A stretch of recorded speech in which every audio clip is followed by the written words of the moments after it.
This is a Scream Queen production.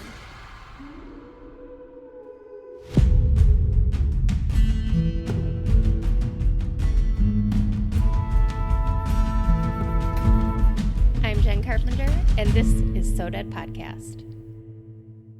Happy True Crime Tuesday, Deadheads. Did I say Tuesday? I probably did.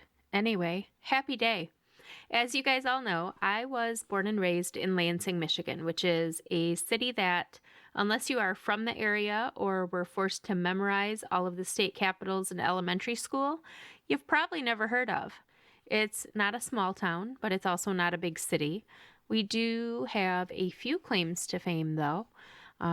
It was the birthplace of Burt Reynolds. It was the birthplace of Irvin Magic Johnson. Actor Matthew Lillard, who I am obsessed with, and this fucker, Glenn Taylor Helzer, who would become the leader of a murderous cult known as the Children of Thunder, which is incredibly offensive to me as a Marvel fan. Did I say Marvel instead of Marvel? Probably. Again, we're off to a great start today, guys. As a Marvel fan, I do not like the fact that the Children of Thunder was used for a cult name, because Thor, as we all know, or should know, is the god of thunder, and his children would never be engaged in this kind of fuckery. Anyway, this story that I'm going to talk to you guys about today, I heard about in a strange roundabout way. I was most likely working on a podcast episode or a story for one of the tours, but I was doing some work and I just had the ID channel on in the background. Those voices are soothing.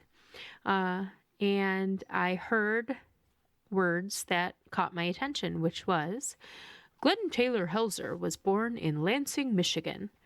I think a woman might have said it, so she probably didn't sound like that at all. But, the mention of my hometown caught my attention. I recorded the episode, didn't think a lot of it, and then decided to do some further research to see if it would make a good podcast episode, and holy shit. So here we go. Glenn Taylor Helzer, who went by Taylor, was born in Lansing, probably in the same hospital that I was born in, which, gross, on July 26, 1970 to... Sorry. So his parents' names were Gerald and Karma Helzer, but I wrote Gerlad. I transposed the A and the L. And I like Gerlad a lot better than Gerald. So that's just what I'm going to call his dad here. The Helzers were a devout Mormon couple from Sacramento who had moved to Lansing for Gerlad's job. He was a traveling insurance salesman. Ew. There is not a whole lot that is worse than an ultra-religious traveling salesman, except for maybe a murderer, which we will get there because this is a true crime podcast, right? So the Helzers didn't stay in Lansing for long. They had their son here. Gerlad and Karma had their son Glenn Taylor here. And thank Baby Yoda, they booked it out of town because by the time Taylor's brother Justin came along just 18 months after he was born, they were already living in Montana. So probably just a couple years here in the capital of the Mitten State. The two brothers, Justin and Taylor, were best friends, which made their baby sister Heather, who was born 2 years after Justin, the oft-neglected third wheel. So Taylor was the oldest, Justin was 18 months younger than him, Taylor was 2 years younger than Justin. Gerlad worked long hours to provide for his family and was rarely home. Karma suffered from mental illness that often left her unable to care for her children. Taylor, the oldest, was charming, enigmatic, and special, according to his mother. Justin was quiet, more reserved, lived in his brother's shadow, basically followed Taylor around like a puppy dog. And poor Heather was just kind of there, lost in the sauce. The family moved all over the country for Gerlad's job during the 1970s. And then in 1981, they tired of living as drifters and they went back home to California, which is where all of the bad shit went down. In 1983, a financial setback forced the Helzers to move in with Karma's parents, who were even more religious than Gerlad and Karma. Karma's father quoted scripture to the family nightly and claimed to have once been visited by Jesus in the flesh. Interesting. Taylor idolized his grandfather, and he delved deep into the Book of Mormon at an early age. When he was 14, Taylor began hearing voices, and rather than see this as a possible sign of mental illness like any rational human being would probably do, especially considering the family history, Taylor's family believed that he was receiving revelations from beyond and saw it as a divine blessing. So this solidified his mother's belief that Taylor was special, and from then on, he was the spiritual head of the family. Not only did his siblings obey and follow him, but his parents and his grandparents as well, which made sense since the adults were all a bunch of kooks, and Taylor was described as a charismatic born leader, aka a master manipulator. As is customary in the Mormon faith, Taylor was sent on a 2-year mission at the age of 19 in 1989. Because he was considered a rising star in the church, he got to go to Brazil. And there, he became a god. The people of Brasilia, where he was stationed, absolutely loved him. They idolized him. They treated him like a king. He converted an unheard number of people to Mormonism because he was the type of person that it didn't matter what he was selling. People wanted to buy it. And this fame of sorts went to his head. As his mission progressed, his views on scripture became extreme, and he was convinced that the second coming of Christ was imminent, and he'd been chosen to communicate directly with God. Okay. By the end of his mission, he had stopped spreading the good word altogether, and he was completely obsessed with the coming apocalypse. Good thing he had a stable family to return home to help him get his head back on straight, right? Too bad. Taylor returned home from his mission on November 20th, 1991. The following day, he began something called Harmony Impact Training at his mother's request, which I'm going to be honest with you guys here. I did not look this up independently because I was afraid to. A few weeks ago, I looked up the cost of a Craftmatic adjustable bed online because I'm old, and ever since I broke my arm last summer, I cannot sleep lying flat, so I can't sleep in my bed. I'm sick of sleeping in the recliner. It makes my tailbone hurt. I'm just a mess over here. Anyway, so I look up a Craftmatic adjustable bed almost as a joke, just to see how expensive they were. And now my Facebook timeline is full of nothing but old people in pajamas lying on bare mattresses in various positions of incline. It is like a geriatric porn preview over here, you guys. I'm not even kidding. So yeah, I am not going to Google some weird cult seminar and have that be the only thing showing up in my email and my Facebook from here on out. I don't even want to flip that radar. But basically, from what I read, all of the things I read about this case specifically, Impact Training is a self-empowerment training course based on the philosophy that there is no right or wrong, there are only results. I don't know about that. Now, self-empowerment courses can absolutely be a good thing. People can get a lot from them. But for a megalomaniac like Taylor Helzer, the last thing he needed pounded into his head was, I can do whatever I want by any means necessary as long as the end result is worth it. That's a big oops right there. Taylor believed in the Harmony Impact course so much that he began pushing everyone he knew into it. Friends, family, probably the paper boy, everybody. Internally, Taylor was beginning to stray pretty far from the Mormon path, but externally he did his duty as a good Mormon leader, and he got married in 1993. He and his wife had a couple of daughters, and he became a successful stockbroker at Dean Witter, where he had over 150 clients. By 1996, Taylor decided that being a family man was boring, so he left his wife and he moved in with his younger brother, Justin. He began doing drugs and engaging in sex outside of his marriage. You know, that typical shit that every asshole does when he leaves his family. I bet you anything he was shagging his secretary too, because basic. Taylor's family and the church told him to tone it down, But he was basically like, no, sorry, you guys sent me to a brainwashing seminar that taught me how to YOLO.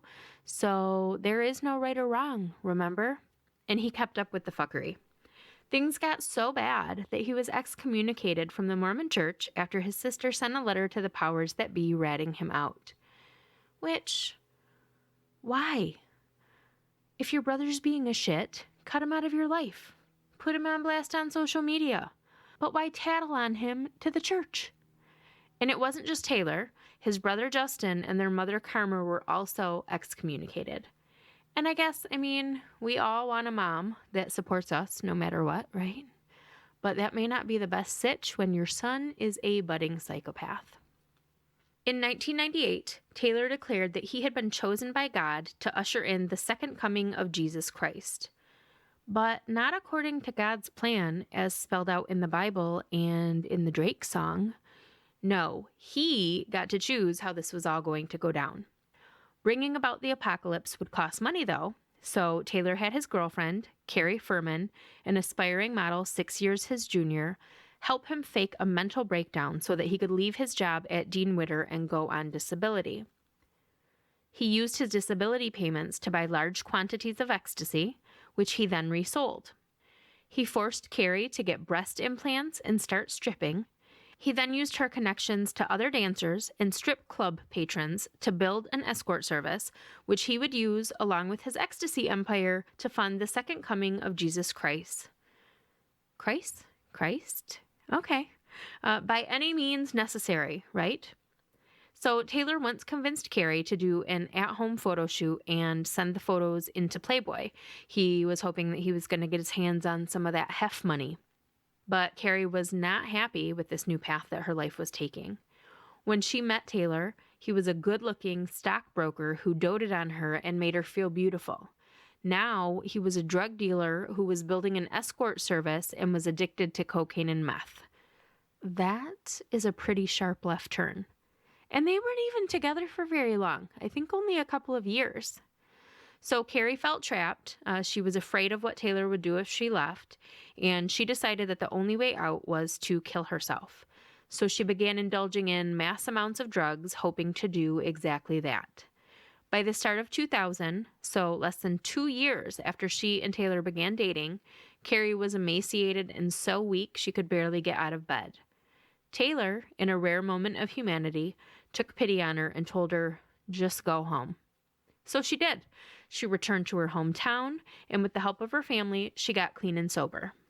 And a few months after her escape from the clutches of Taylor Helzer, she got a phone call from Playboy.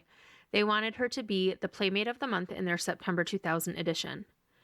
And no, I am not posting the photo on the website, you curious pervs. You will have to seek that one out yourselves like I did. She's pretty hot. When Taylor found out that his ex-girlfriend became a Playboy centerfold because of photos he took, he was livid with himself for letting her get away. But he did learn a lesson. Never again would he try to manipulate a woman that posed a risk of rebelling, escaping, or finding the strength to stand up for herself. Enter Dawn Godman. Yes, guys, there is a person in this story with the last name Godman. Godman. A story about an evil religious cult, and her name is Godman. You seriously cannot make this stuff up.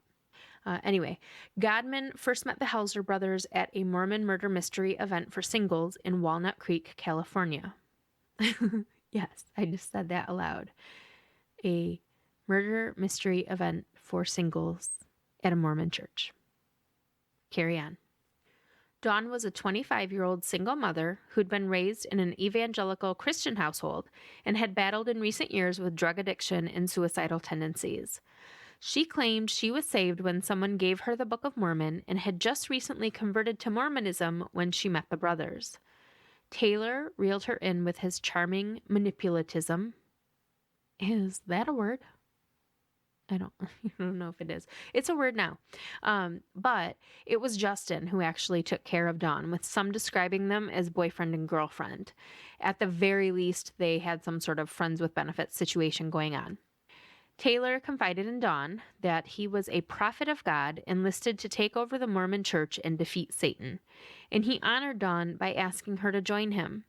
He sent her to Harmony Impact training, and when she was released, he convinced her to give up custody of her 5-year-old son and move in with him and Justin. Together, they rented a 3-bedroom home in Concord, California. Taylor Helzer anointed his group the Children of Thunder, inspired not by Marvel, but by a biblical verse that refers to the Sons of Thunder. Because Dawn was a woman, Taylor changed it from sons to children. How thoughtful, yeah? He also implemented a set of rules, his version of the 10 Commandments, that he called the 12 Principles of Magic. In full-on cult mode now, Taylor revealed his mission. Codename Operation Brazil. That is not even fucking creative.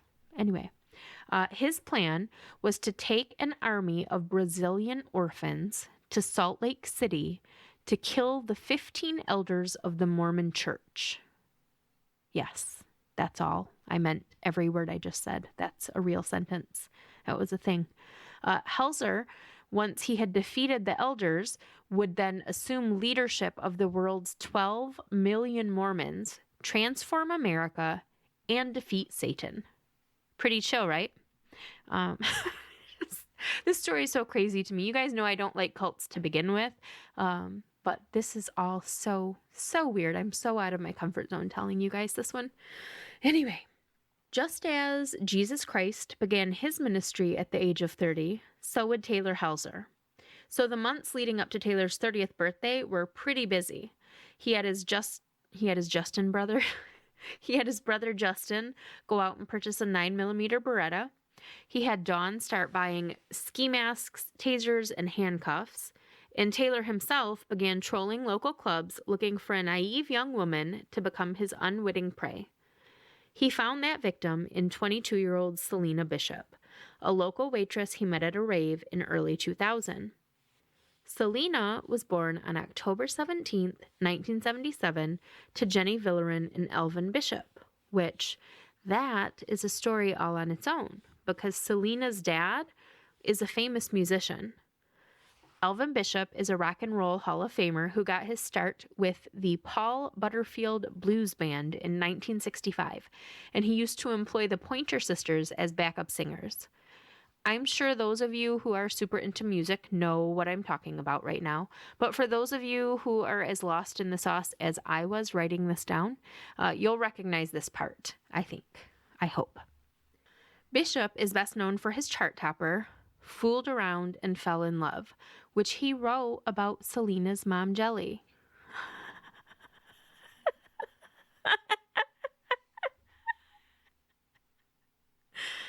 No. Okay. Bishop is best known for his chart topper, Fooled Around and Fell in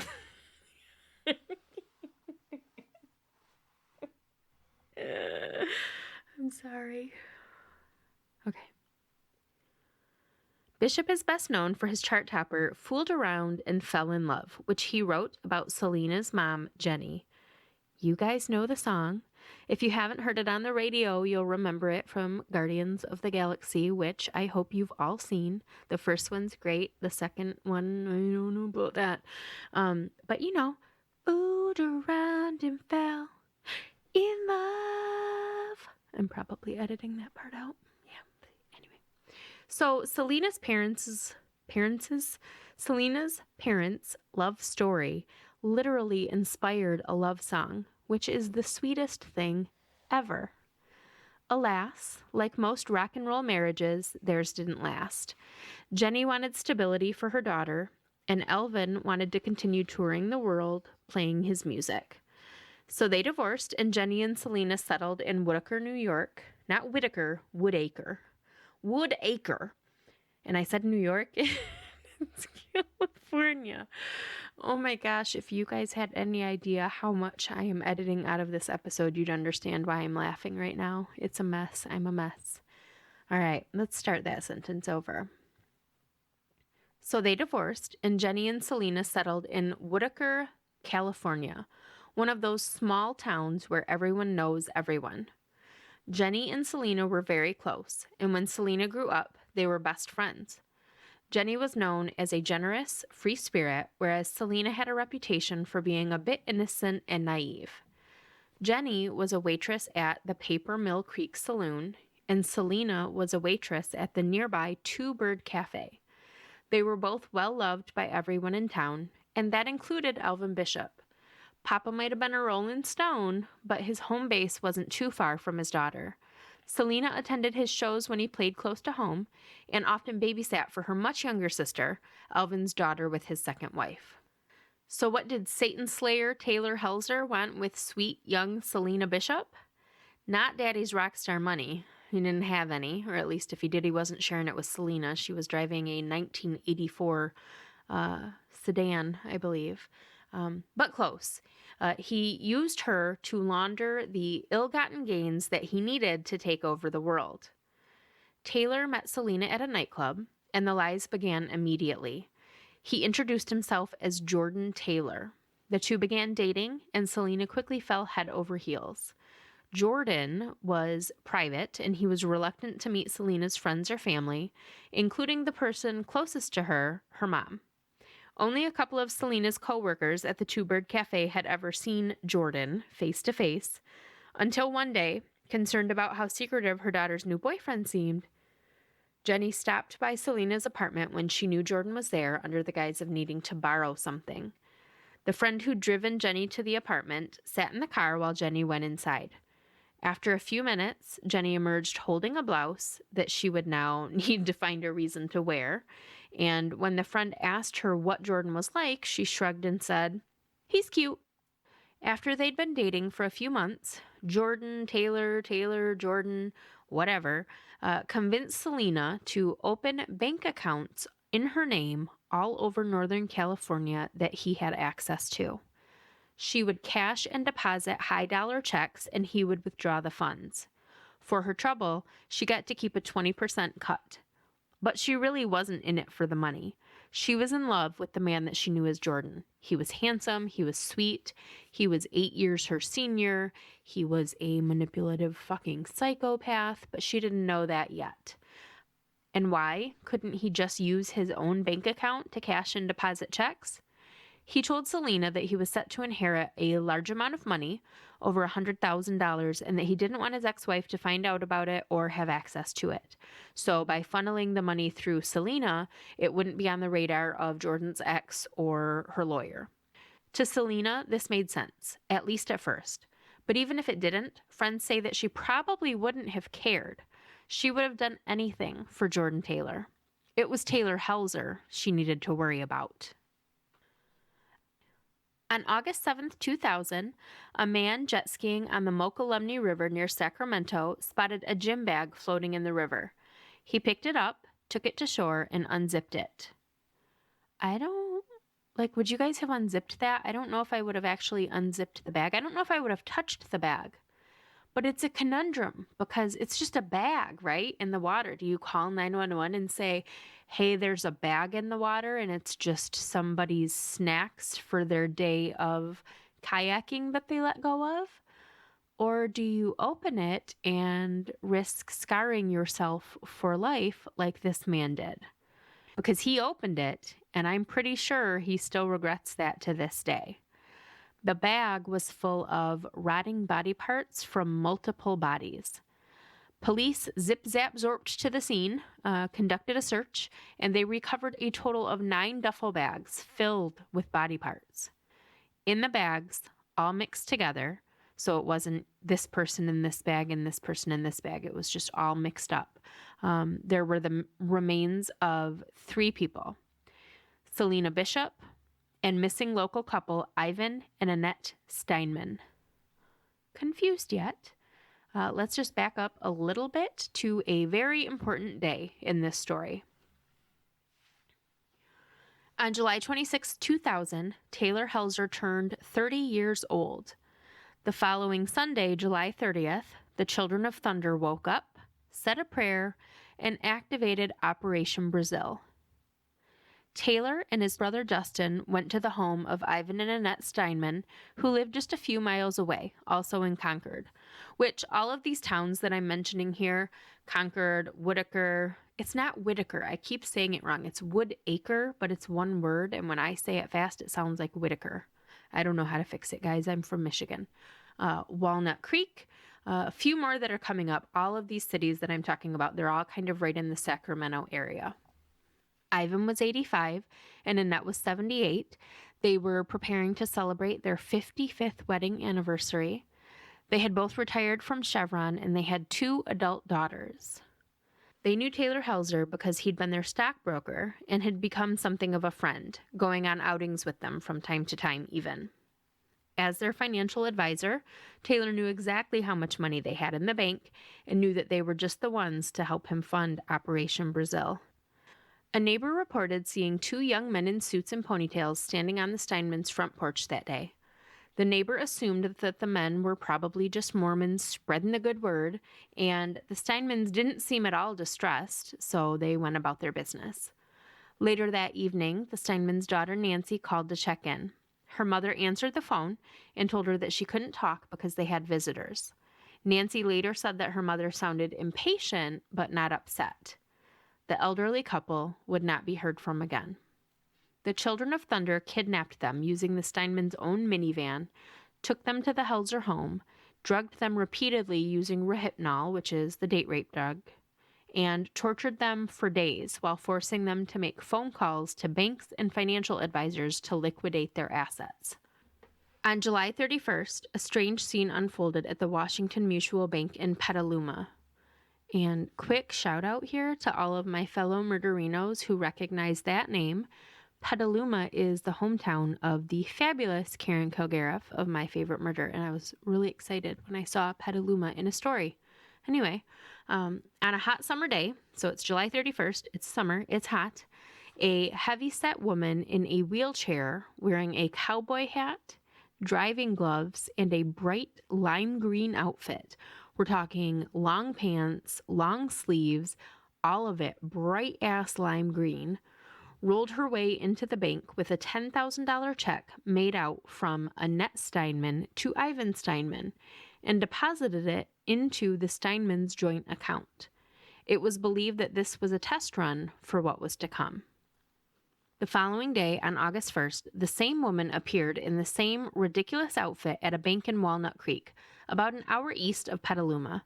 She asked for the bank manager, identified herself as Jackie, and deposited 2 checks into the account of Selena Bishop, one for $33,000 signed by Ivan Steinman, and one for $67,000 signed by Annette Steinman. Jackie told the bank manager that Selena was the Steinman's granddaughter, and they had given her the money because she needed open heart surgery and didn't have insurance, so they were just gonna pay cash for it. Okay. The bank manager was understandably very suspicious, and so she told Jackie that she would not make the funds available until she was able to verbally confirm with the Steinmans that they'd written the checks. She placed a call to the Steinmans' home while Jackie sat in her office and waited, but of course she got the machine. The manager told Jackie that the funds would remain on hold until she could reach the Steinmans, and so Jackie rolled herself right on out of the bank. Jackie, of course, every time I say Jackie, I'm doing air quotes, which you guys obviously can't see, but just know that I'm doing them. Jackie was Dawn Godman. Taylor Helzer had sent her to the bank in the peculiar lime green outfit because he thought that the more she stood out, the less anyone would remember her. So if that right there doesn't speak to how insane he actually was, I don't know what will. When Dawn returned home and told Taylor what happened at the bank, he realized the fatal flaw in his plan. Because once the Steinmans had written out the checks to Selena Bishop, he'd killed them. He'd dragged them, beaten, stabbed, and still drugged, into his bathroom, where he slit Annette's throat and bashed Ivan's head against the floor until he stopped breathing. The next day, Taylor and his disciples used a power saw to dismember the bodies, then stuff the remains into duffel bags. The trio then got on their knees to pray over the body parts and thanked the Steinmans for sacrificing themselves for the greater cause. Gross and awful, and fuck you guys. So the Steinmans weren't going to be having any conversation with the bank manager to authorize the checks. And the bank manager was surely going to remember the lady in the lime green pantsuit now. The plan was a bust, and Taylor knew it. He went into panic mode. That night, he and Selena got into an argument about the shady bank account that she'd opened for him. She wrote in her diary later that evening that she did not want to be involved in his big plan, and hopefully it's really all taken care of now. How much Selena actually knew about Helzer's plan remains a mystery. But, she didn't even know his real name, so I'd like to think that she was in the dark about his true intentions and not a part of it, which some people do allege that that was the case. On August 2nd, the day after the Steinmans were murdered and the unsuccessful bank transaction went down, Selena Bishop and Jordan Taylor were seen together at a brewery in Berkeley. I gotta quit talking so fast. Selena told friends that Jordan was taking her to Yosemite for a long weekend. They left the bar together that night and went back to Jordan's place, where he offered to give Selena a massage. While she was lying face down on the floor, Justin entered the room and bludgeoned her with a hammer. When that didn't kill her, Taylor dragged her to the bathroom, grabbed her by the hair, pulled her head back, and slit her throat.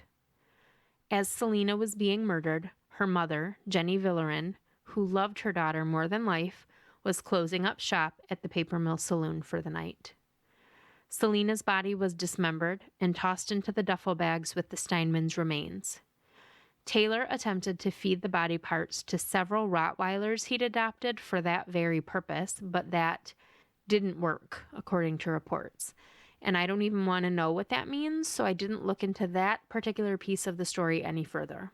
He did, however, remove a patch of skin from Selena's shoulder where she had a large identifiable tattoo, and he fed that to one of the dogs. Fucking gross. While Justin and Dawn were tasked with cleaning up the gruesome crime scene, Taylor sat quietly and meditated, and he remembered something. There was still something tying him to Selena Bishop. He'd met her mother. So in the early morning hours of August 3rd, Taylor went to Selena's apartment where he knew her mother was staying. He had a key that Selena had given him, so he didn't even have to knock. Now, by this point, Taylor, who was a huge fucking narcissist to begin with, had already killed 3 people with his bare hands, so he was feeling especially godlike when he went after 45-year-old Jenny Villerin. He, on purpose, so this was not like an observation after the fact or a coincidence, this was completely intentional. He dressed himself like Neo from The Matrix, with the long black trench coat, slicked back hair, sunglasses, gun tucked into the inside pocket of the coat, and he entered the apartment silently and approached the bed. He was surprised to find that Jenny was not alone. Sleeping beside her was her 54-year-old boyfriend, Jim Gamble. But Taylor wasn't concerned in the least about collateral damage, which he'd already made very fucking clear. So in full-on theatrics, he whipped the gun out from inside his trench coat and began firing, reenacting an action scene from The Matrix. He shot both Jenny and Jim several times. And just to make sure that I am setting this scene properly, he went into that apartment alone. There was nobody with him, and the people he was there to kill were in bed asleep. So literally no one saw his weird Matrix reenactment. He did that all for his own benefit. Jenny Villerin's neighbors heard the gunfire, and several calls were placed to 911 just after 5 a.m. The Whitaker community was stunned by the double homicide. There had not been a murder in town in almost 15 years. Since the apartment Jenny and Jim were murdered in was actually in Selena's name, police began trying to contact her, but obviously they were unable to locate her. So I guess if there's any silver lining in all of this, which really there's not because it's all terrible, it would be that Selena's mom died before she could find out the gruesome, horrible, violent way that her daughter was murdered. So she didn't have to go through any of that. And Selena was already gone by the time her mother was killed, so she didn't have to go through that pain either.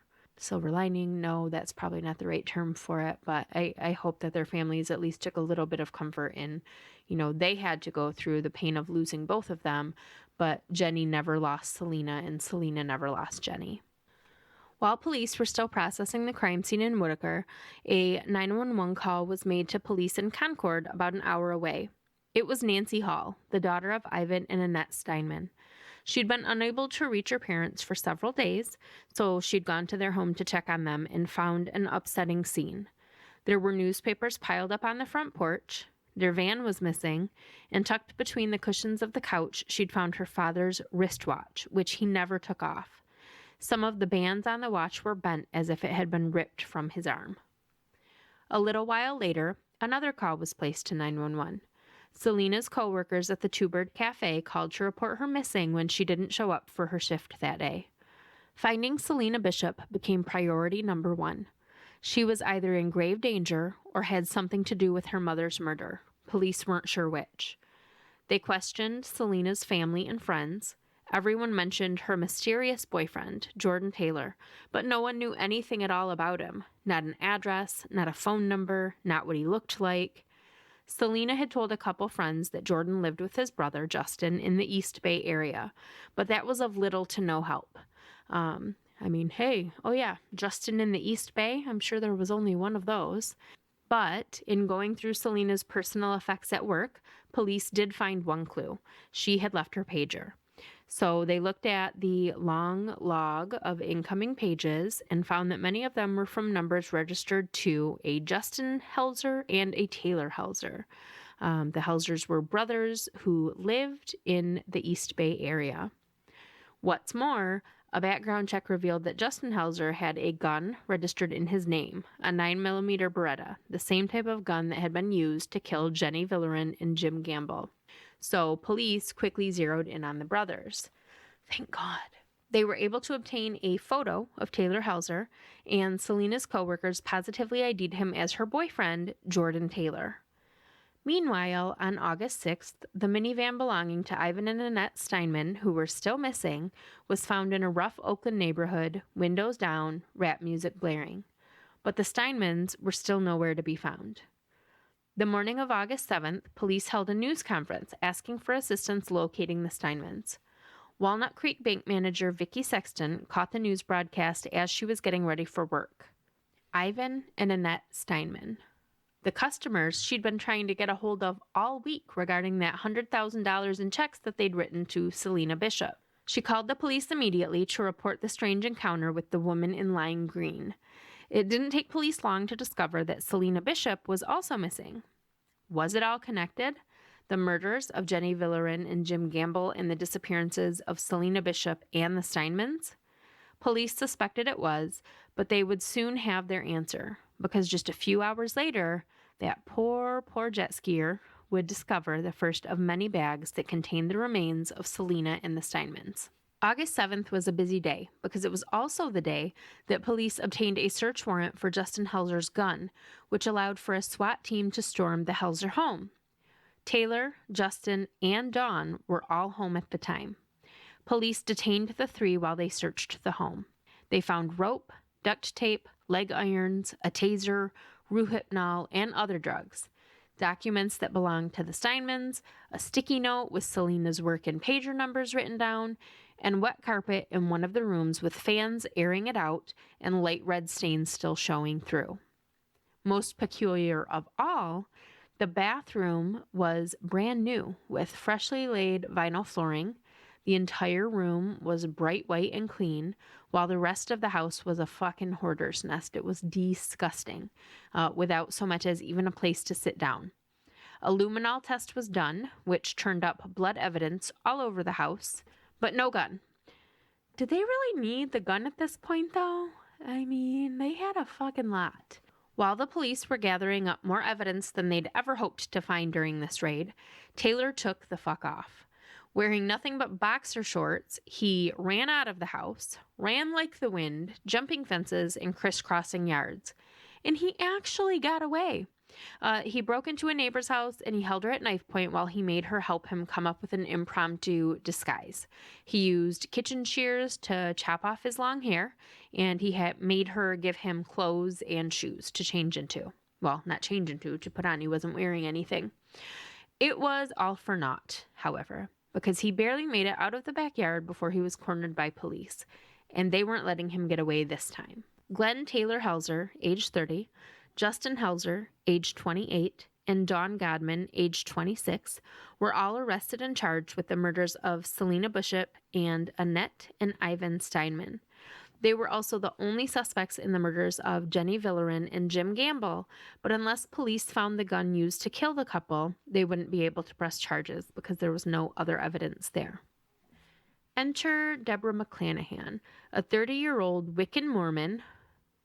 Pause. Can you be both? Can you be a Wiccan and a Mormon? I didn't think that was a thing, but she was. She was a friend of the Helzers, and she was what you might call a casual member of the Children of Thunder. She knew about some things, like the plan to slay Satan and rule the world, but she didn't know about the specifics on how it was all supposed to happen, and she wasn't trusted with things like murdering and laundering money. She had, at one point, offered to do porn to help raise money for the cause. So I guess she was pretty committed, and they did trust her enough to ask her to hold a safe for them, which she assumed contained drugs. When she saw on the news that they'd been arrested for 3 murders, she promptly called the police and turned the safe over. And inside was every missing piece of the puzzle authorities could ever ask for. The safe contained the Steinmans' wallets and checkbooks, Selena's driver's license, and the gun used to kill Jenny and Jim. The Children of Thunder all pled innocent, initially. Dawn Godman was so brainwashed, she was convinced that Taylor Helzer, her savior, was going to make it all go away. They literally had to call in a cult deprogrammer to fix her. Now, I didn't know that was a thing, but now I want to talk to one. Does anybody know a cult deprogrammer? Are you a cult deprogrammer? Seriously, I want to talk to one. Once Dawn was snapped back to reality, oh, there goes gravity, she was suicidal. She had to come to terms with the fact that she'd actually helped murder 5 people for money, not because it was going to help save the world. She was offered a plea deal that took the death penalty off the table if she agreed to testify against Taylor and Justin, and she took it. She was sentenced to 38 years to life, and she will be eligible for parole in 2032 when she is 58 years old. The trial of Taylor and Justin Helzer was scheduled to begin on March 6, 2004.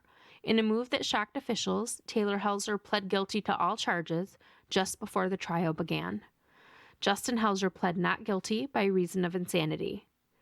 And I want to talk about that for a minute because I'm seeing a lot of talk about what bullshit the insanity defense is these days, especially with the Mark Latunsky, Kevin Bacon case that we've got going on here at home in Michigan right now. It's not bullshit, guys. Not always. Sometimes it is, but more often than not, it's genuinely insane people doing these insane things. A lot of the time, like in the Mark Latunsky case, there can be years of documented mental illness on record. And a lot of the time, there's a lifetime of undiagnosed mental illness that's only discovered once a person is behind bars for doing this super fucked up thing. And so it's just now being evaluated and it's all just now coming to light. And yes, sometimes people do try to use an insanity defense as a get out of jail free card, but it's not that. A person can be a violent criminal that never deserves to see freedom again, but also still have a valid insanity defense claim. A not guilty by reason of insanity verdict can still land a person in a government-run facility for life. Just like someone being found incompetent to stand trial can actually result in a longer sentence overall because they are held and they are treated and they are evaluated regularly until they are competent to stand trial. And then they get sentenced for whatever their crime was, so that the sentence doesn't even start until they're competent to stand trial and go through the trial and are sentenced. And if they're never found competent to stand trial, then they never get out. They'll remain in a mental facility. So let's just kind of keep that in mind if you guys don't mind moving forward, that an insanity defense doesn't mean freedom, and being found incompetent to stand trial doesn't mean freedom. And more often than not, those are actual valid situations that many prisoners face. Anyway, okay, I'll get off my soapbox now. Back to Justin Helzer, because we never really talked about Justin a whole lot. Was he truly insane? I think he might have been.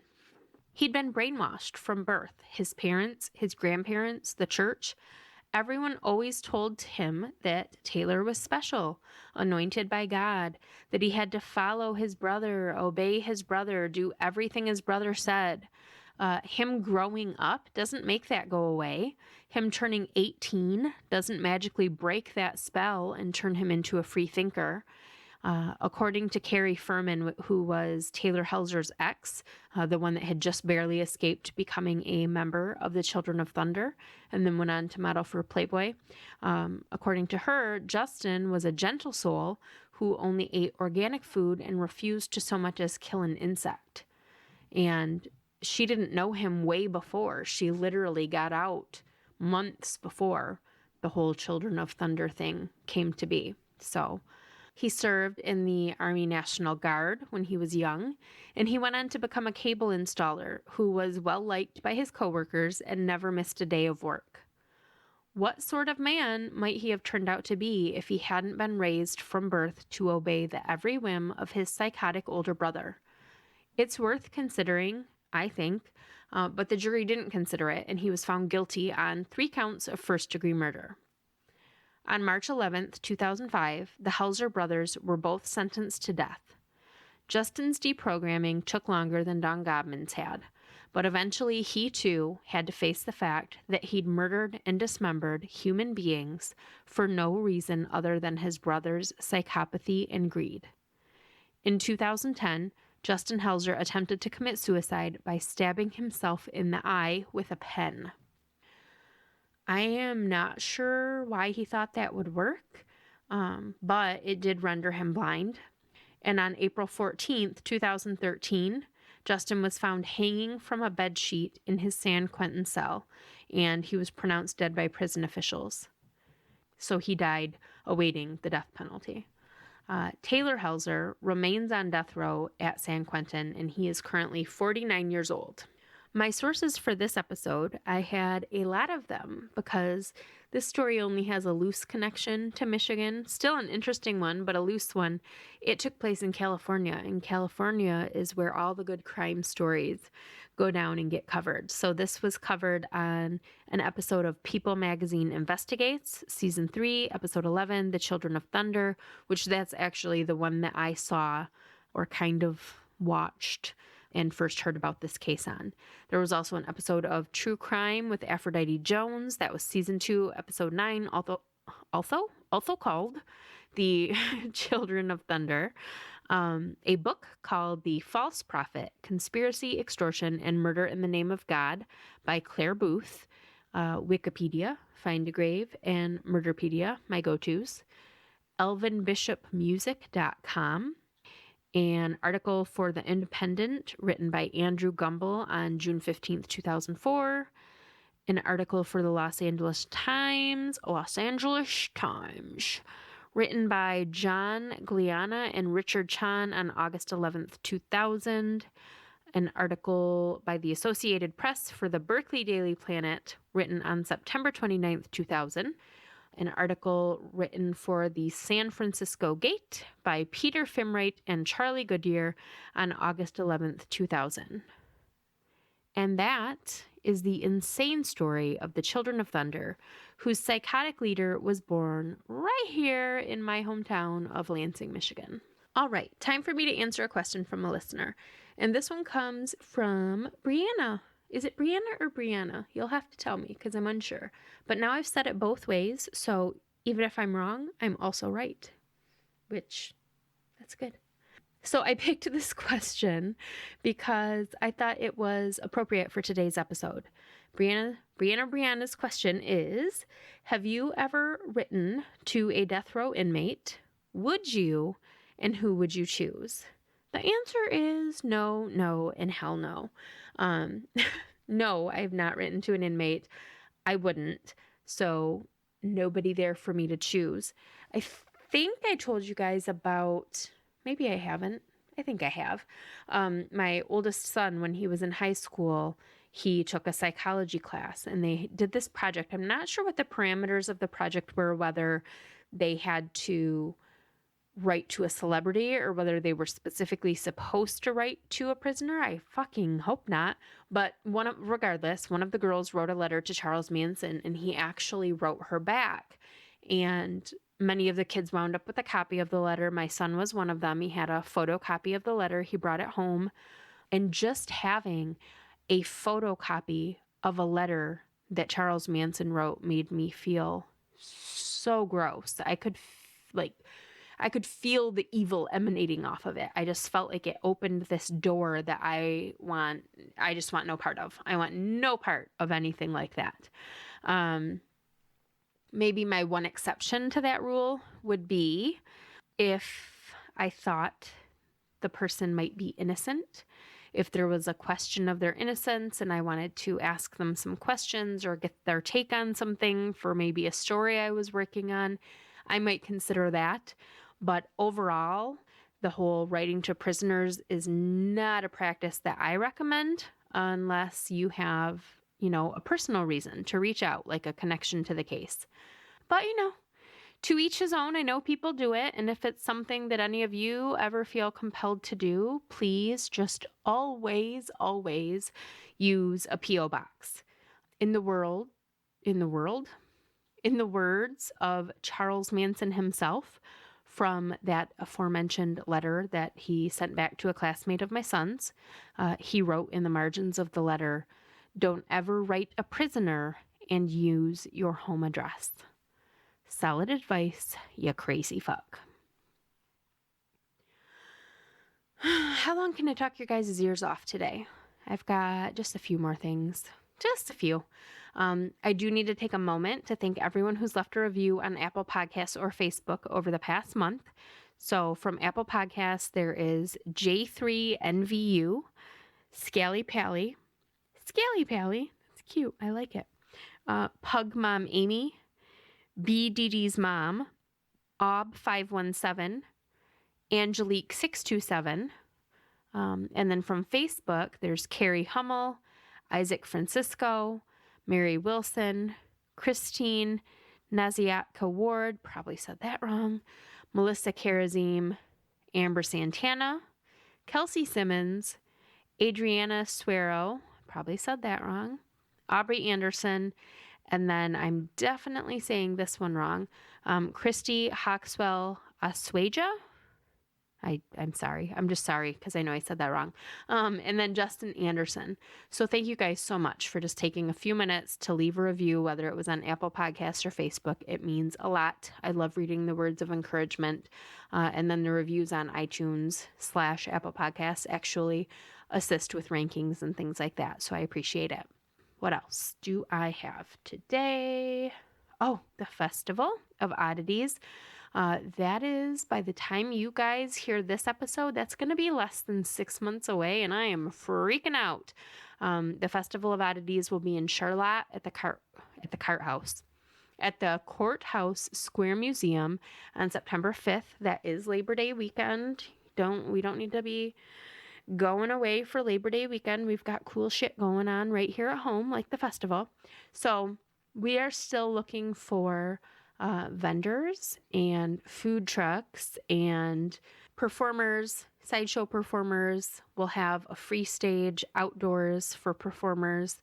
We're looking for, fire breathers and stilt walkers and things like that. So if you know anybody that you think would be a good fit to participate in the festival in any way, please have them get a hold of me. And come. It's going to be a fucking blast. So what else? Tours. I need to make better notes, man. This is all just a bunch of chicken scratch here. So Demented Mitten Tours back this month. The new season 5, starts here in March. As of the time of this recording, the March tour is sold out, but there are still tickets for all of the other tours. So there's one in April, one in May, one in June, one in July, and then August we start the busy season. So get those tickets while you can. Just go to dementedmittentours.com, click on schedule, and doing ticketing a little different this year. So you just click on the date you want and it'll take you right to the event page to purchase the tickets that way. There's more. What more? Top of the town. So those of you local here to the Lansing or mid-Michigan area, the City Pulse newspaper and Fox 47 News do a contest every year called the Top of the Town. And there are a few categories that I would like you guys to focus on if you're going to vote. But really, go through them all. This is where you choose your favorite restaurants and your favorite artists. There's a lot of fun categories, a lot of silly categories, but it's just a really great way to acknowledge that there are cool people in this community doing some cool things. And I'm always so excited when I get to look at the list and see all of the people that I know on it, because it reminds me that I've got a lot of really cool, talented friends. But if you have a minute and if you're going to check it out, peruse the list, it's just citypulse.com or just Google City Pulse Top of the Town. And under Best Hangouts, Demented Mitten Tours is nominated for the Best Haunted Attraction. Under the Best Whatever category, Demented Mitten Tours is also nominated for the Best Outdoor Adventure. And under the Best Whatever category, there's also a little write-in for Best Local Podcast. So if So Dead's your favorite, you might want to consider nominating. And that's all. That's all I'm going to say. I feel super weird doing that kind of stuff, but somebody's got to do it, right? And that's it. Thank you guys for coming to my Dead Talk. Shout out to my friend Gretchen for coming up with that one, which I love. Gretchen is the coolest. She is someone that I have known since middle school, I think. She is just a skosh younger than me. If you wonder what a skosh is, it's like a year-ish. And we weren't one-on-one friends, but we ran in adjacent circles. We worked on the school paper together, I'm pretty sure. But now, as old ladies, I follow her on social media. And sometimes I just think to myself, like, why weren't we better friends growing up? Because she is fucking hilarious and she's super into true crime and she understands all of my creepy murder references. Anyway, she is going through something super tough right now and she posted about it recently, but she had to add a bit of humor to a very serious statement. And that is something that I can absolutely relate to because I'm the same way. I do that all the time to the point that I think I offend people with my need to make something that's very unfunny funny, but hey, that's me. So yeah, that was the thing. She said, "Thank you for coming to my Dead Talk." And I'm always, even in emails to my boss, when I go on a big tangent, I will end it with "Thank you for coming to my TED Talk." And so the fact that I never thought to switch it to Dead Talk when I talk about death all the time is unacceptable. But Gretchen told me to use it on the podcast, so I did. I will, I'm gonna. And every time I say it, I want you guys to just give Gretchen a big mental high five because she deserves it, because she's awesome. Lastly, because I'm running out of voice and you guys are probably running out of patience, I just want to thank you guys so much for joining me today. Please remember to rate, review, and subscribe to the podcast wherever you listen. You can find me on Facebook, Instagram, Twitter, Pinterest, and YouTube at So Dead Podcast. Please check out the Patreon page for ways to support the show financially. You can find that at patreon.com/SoDeadPodcast. And be sure to visit SoDeadPodcast.com for all your So Dead merch. As always, you can email me your feedback and story ideas to sodeadpodcast@gmail.com or contact me on social media. A new episode of So Dead is coming your way soon. So, I said that weird. Let's do that again. A new episode of So Dead is coming your way soon. So until then, keep shining, you magnificent what the fucks.